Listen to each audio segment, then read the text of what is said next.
What's going on? Today we will analyze a real-world phishing scenario. If you need a refresher on phishing, you can check out the description of this video where I linked a video that explains phishing in details. All right, the challenge name is Snapped Phishing Line, and here is the story. As an IT department personnel of Swift Spend Financial, one of your responsibilities is to support your fellow employees with their technical concerns. While everything seemed ordinary and mundane, this gradually changed when several employees from various departments started reporting an unusual email they had received. Unfortunately, some had already submitted their credentials and could no longer log in. So now you should put yourself in the shoes of a security analyst and start analyzing the phishing emails that the team have received in order to extract signs of malicious activity. Let's get started. So now we have the case files. Overall, we have around 5 case files. The case files represent the emails that the team have received in the incident. So basically, as a SOC analyst or as an analyst, overall security analyst, you'll have to go over these emails one by one. Okay, now for the sake of this scenario, we're going to have a look first at this sample, code for services. So by opening this sample with Thunderbird, I'm gonna have the chance to have a look at this email. So that's the first sample, and as you can see, it's coming from William McLean. And if you read through the description, it says, "Good day, as discussed, please find the attached code. If you have any queries, please contact us by emailing accounts payable at Group Marketing Online ICO or phoning us. Warm regards." So that's the email body here. Now the email states that there is an attachment. If you take a look down here, we can see there is one attachment and the format of the file is PDF. So as a safety precaution, you're not going to go ahead and open the file unless you are examining the email in an isolated VM. Now, since we are since we are in the shoes of a SOC analyst, and since this is a VM, you can safely open the PDF attachment. Alright, so we're going to go ahead and click on this arrow down here, click on Save As. We're going to choose desktop as the destination for this file. Okay. Now we are under the assumption that this might be a malicious PDF attachment. So basically, you can scan this file using VirusTotal, or you can just open up the command or the terminal, and from here you can choose to extract the MD5 checksum or maybe the SHA hash.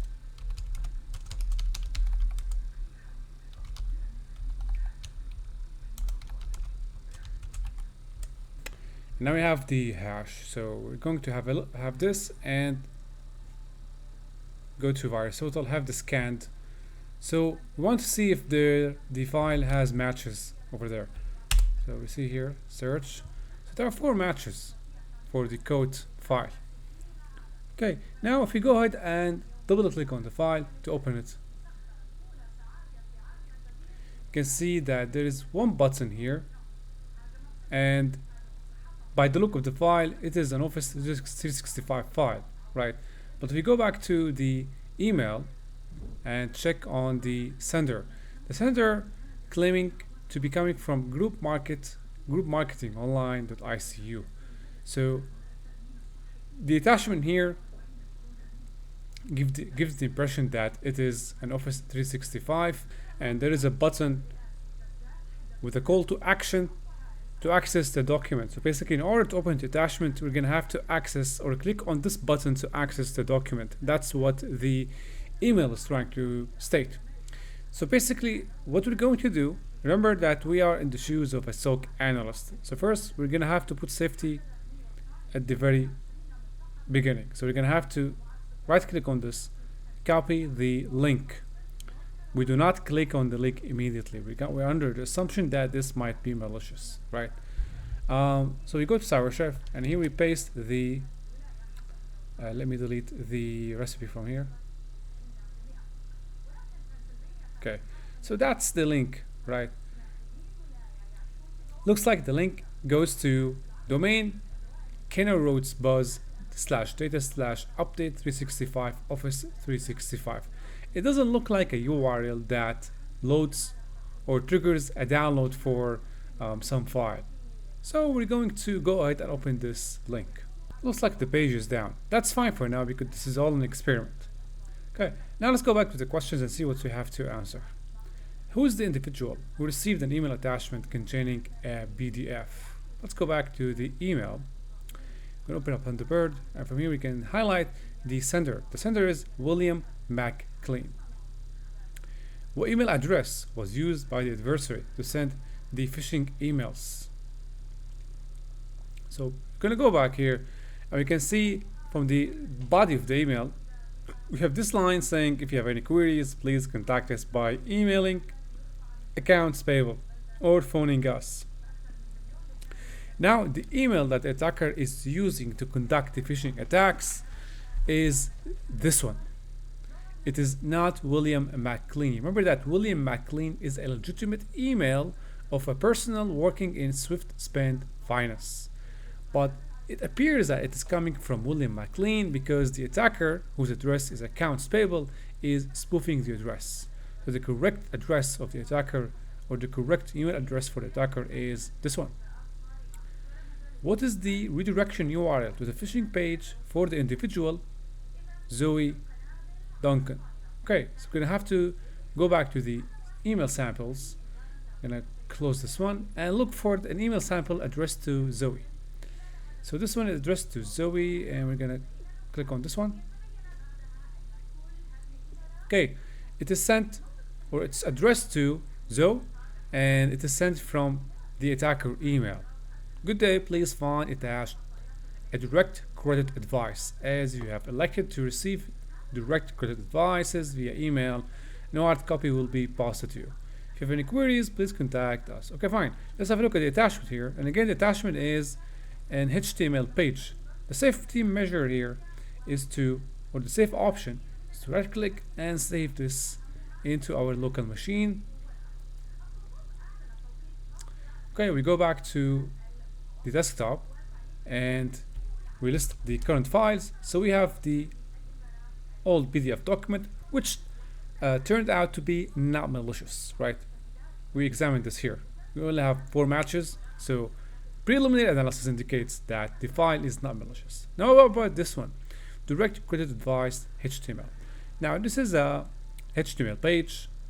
In order to analyze this correctly, we're gonna have to use cat.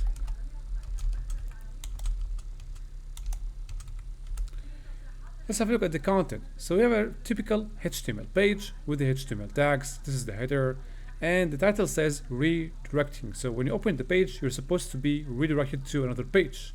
And that's the URL that you're going to land at when you are redirected, or when eventually redirected. So it is the same domain, Kenny Roads, Buzz, and here, this is the referral. So that's the full URL. So we copy this and we go to CyberChef. We use, or we're gonna have to copy the full URL, I guess. So copying the full URL and using CyberChef here with defang,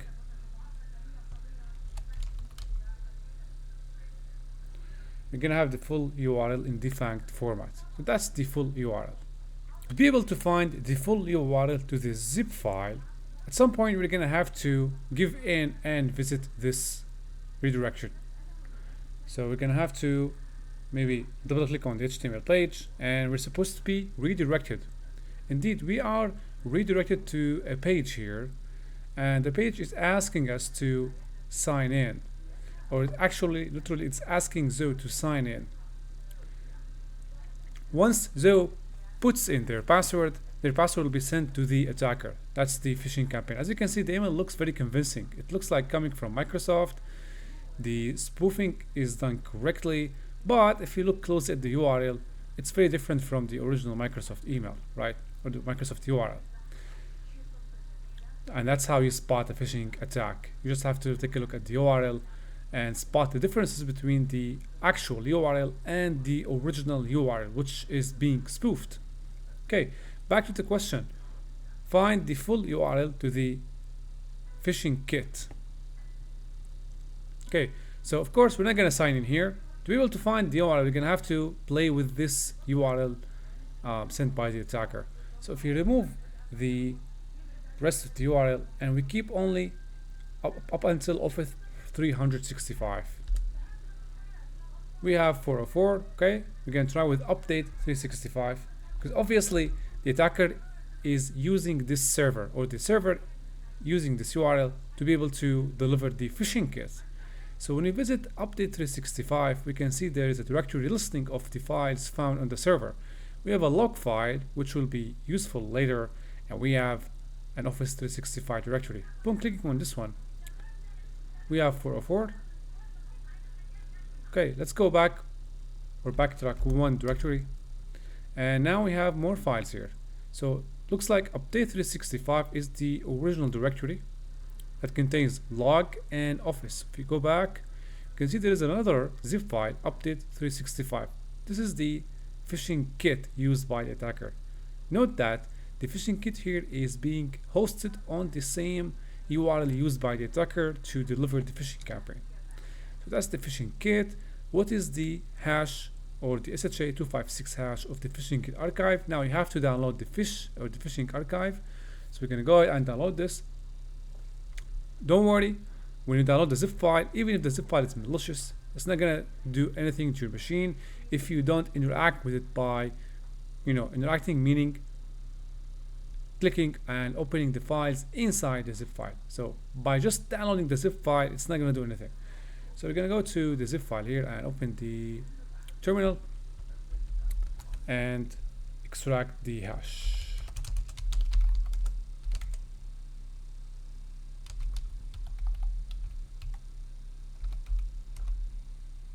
Okay, the file is update.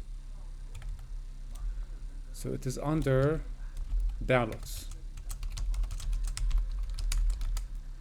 Okay. Fine, that's the hash. Next question will ask us to look up this hash in VirusTotal. Remember that looking up the hash in VirusTotal or any other platform is part of the threat intelligence process. Here we're trying to gather information about the attacker, the tools, the tactics, and techniques. One of the methods is to look up the hash and another form of artifacts. So go to VirusTotal here, and I have already submitted the hash, and these are the results. We have 28 hits out of 64, which means that this is indeed a malicious hash, or a hash that belongs to a malicious file. Take a look at the details. You can see the properties of the file, and we can see when it was first submitted. In that case, it was submitted in 2020, and here we can see other names of the file. Okay, back to the question. This is the hash. When was the phishing kit archive first submitted? Okay, we already got the answer here. Next, when was the SSL certificate, the phishing domain used to host the phishing kit archive, first logged? To be able to find the answer for this question and to be able to extract information such as this one, you're gonna have to look up the domain using Whois. Unfortunately, using Whois services will not lead to anything because there's privacy settings on the domain. If the privacy is turned on, we're gonna have to rely on threat intelligence. So in the domain, in the questions hint, we are referred to use an open source tool to be able to gather more information about the domain. So here I used threatbook.io, and here I'm able to see information about the domain, the DNS settings, and the certificates. Information under Whois might not show every time you run this challenge. So if you are stuck at this step, the answer is this one. Okay, what is the email address of the user who submitted their password twice? So you're gonna have to look at the passwords submitted by the users. Remember that this is a phishing campaign, so to find the loot, or in other words, to find the passwords collected by the attacker, we're gonna have to look around in their server. So we're gonna have to go back here to URL here and try to get to the directory listing we saw earlier. We're gonna refresh the page. Okay, that is the directory listing. Somehow the attacker might be storing the passwords or any other collected information under the server or under the files here. We click on the log, and when we click on the log, we see what appears to be information about the user, such as the IP address, the user agent, the country, and we see combination of emails and passwords, email and passwords. So it looks like this is the file that the attacker is using to collect the information. So we'll ask here to find the username or the email who submitted the password twice. You can see here there is this email address that submitted this password, and the same email address here submitted the same password. There is no other email address that submitted the same password twice, so this leads me to answer with Michael Ascot as the email address. What was the email address used by the adversary to collect compromised credentials? Remember that this email address is different from the email address the attacker is using to conduct the phishing campaigns. This is the email address. That is used by the attacker, maybe to register and use the servers that collects the credentials. So you're gonna have to look at their source code, or maybe at the phishing kit that they have used. Go to fish emails. Gonna have to extract the zip file we have downloaded earlier. So we're gonna go to tools and downloads, and from here we extract this. Okay, this is the phishing kit. Okay, and here we can see different files: PHP files, JavaScript files, robots or text file, and the index, the main index file. This is the main page that we have loaded earlier. Remember that when we loaded the page, we actually loaded the actual URL here that redirected us to the sign-in page. So this is the index, the main page file, and we see the robots and we see the scripts. Okay, we're looking for an email address that the attacker is using to collect the samples. So maybe if we click on validation and we look for a script, a PHP script that's used to collect submitted information. You can find this either in one of these files. See, this is a enter password PHP file. This is the index file, and we have robots and we have submit. The submit file here is responsible for handling the process of collecting information from the users after they sign in or after they submit their sign-in request. Open this with text editor and have a look at the source code. Okay, so what is included in the submission? We have the country of the visitor, we have the browser used, the user agent, the date of the submission, the server, the IP address of the user, the host name, the username, and password. These information we saw earlier when we examined the log file, remember? Now if you scroll down, we want to see where these information are forwarded. So we're gonna have to take a look at this parameter or variable named sent. It contains plain text email address. This is the email address to which the information are being relayed here, right? Which makes me believe that this is the actual attacker email address used to collect the credentials. The adversary used other email addresses in the obtained phishing kit.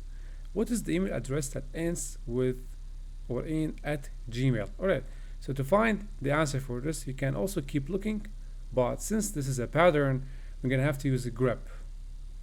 So we go back and we use the downloads directory. Since it holds the phishing kit, we navigate to the directory of the phishing kit and we use grep -r. Just type the pattern you have. You can see these are the matches found. These matches are found in these locations, and all the matches return the same email address, jamestanner@gmail. This is the only email address that ends with Gmail. That's the other email address the attacker used. What is the hidden flag? Alright, to find the hidden flag, we're gonna have to go back to the page the attacker used. So we go back to Firefox. Okay. Let's have a look at the page. Okay. The flag is somewhere here. Remember that we are playing in the attacker's playground here. So basically, if you look for the files like that, doesn't exist. Let's go back and click on Office 365. Maybe the flag is somewhere here. So the flag is under this directory, but it is kinda encoded. You're gonna have to copy this and go to CyberChef, change the input, and here paste 64. And I have the actual flag, but the actual flag is actually reversed. So you're gonna have to use a formula to return this flag to its original format. So you're gonna look up reverse, which will lead us to the actual flag. So guys, that was it.